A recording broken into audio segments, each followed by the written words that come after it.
আলহামদুলিল্লাহ, চলে আসলো শবে বরাত 2026 সালে 3 ফেব্রুয়ারি পবিত্র শবে বরাত। শবে বরাত কেন্দ্র করে অনেকেই ভুল করেন, আবার অনেকে এটাকে ছেড়ে দেন। অনেকে জানতে চান শবে বরাতের নামাজ কি 12 রাকাত না 70 রাকাত। আবার অনেকে বলে শবে বরাতের রোজা 1টি না 3টি রাখবো। এ নিয়ে অনেক মতানৈক্য আছে। তাই আজকের এই ভিডিওতে জানতে পারবেন শবে বরাতের রাত্রের আমল, রোজা কয়টি রাখবেন, কত রাকাত নামাজ পড়বেন। তাই বলছি, না টেনে সম্পূর্ণ ভিডিও দেখার অনুরোধ রইল।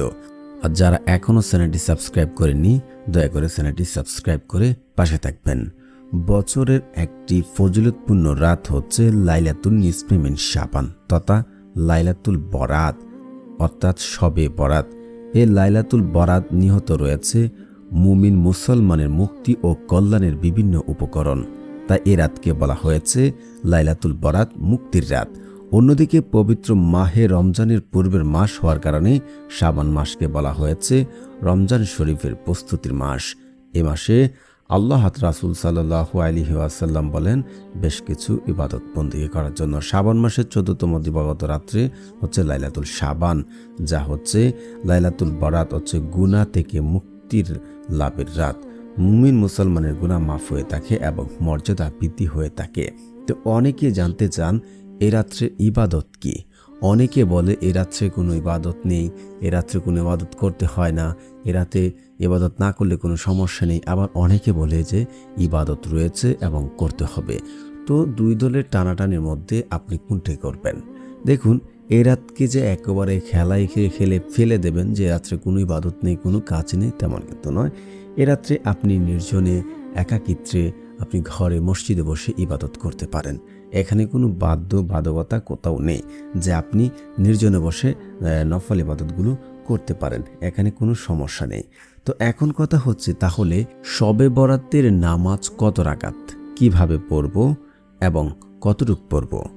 দেখুন, লাইলাতুল নিসফে মিন শাবান অর্থাৎ শাবানের মধ্যতম রাত্রে যে আমরা আমলগুলো করে থাকি, এখানে আপনাকে অবশ্যই 5 ওয়াক্ত নামাজ পড়তে হবে।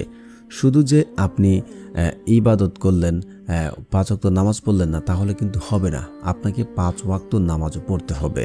তো এখন কথা হচ্ছে লাইলাতুল বরাতের নামাজ আপনারা কত রাকাত পড়বেন, কিভাবে পড়বেন?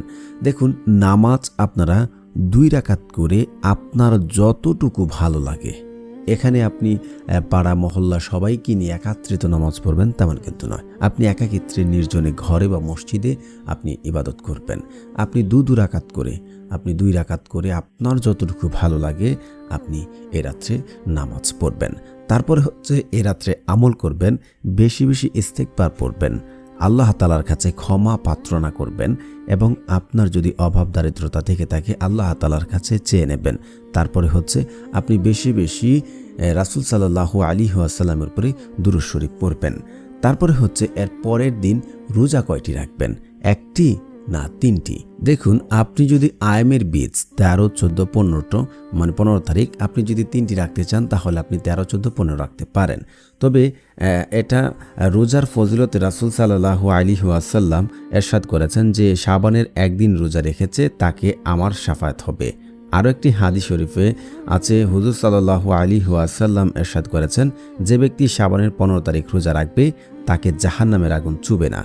ঠিক আছে, আপনারা বুঝতে পেরেছেন যে শাবানের একটি রোজা তেমন নেই, কিন্তু আপনার আয়ামের বীজের যে রোজাটি রয়েছে আপনারা একটি রোজা পরের দিন রাখতে পারেন, এখানে কোনো বাধ্যবাধকতা নেই। আশা করছি আপনারা বুঝতে পেরেছেন কত রাকাত নামাজ পড়বেন, কয়টি রোজা রাখবেন এবং কি কি আমল করবেন এ রাত্রে। ধন্যবাদ এতক্ষণ ধরে ভিডিওটি দেখার জন্য।